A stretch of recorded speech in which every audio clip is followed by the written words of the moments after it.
जय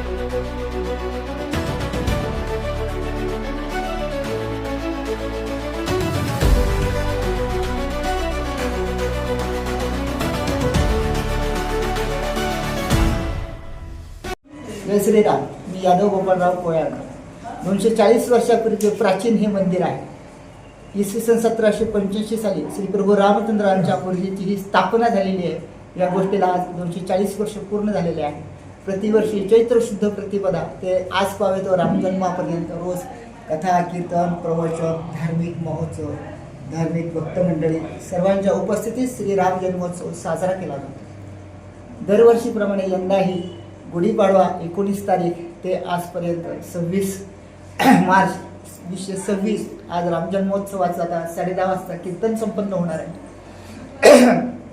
हरिभक्त परायण रश्मीताई भरत घोलप यांचे सुश्राव्य नारदीय कीर्तन आता सादर होणार आहे.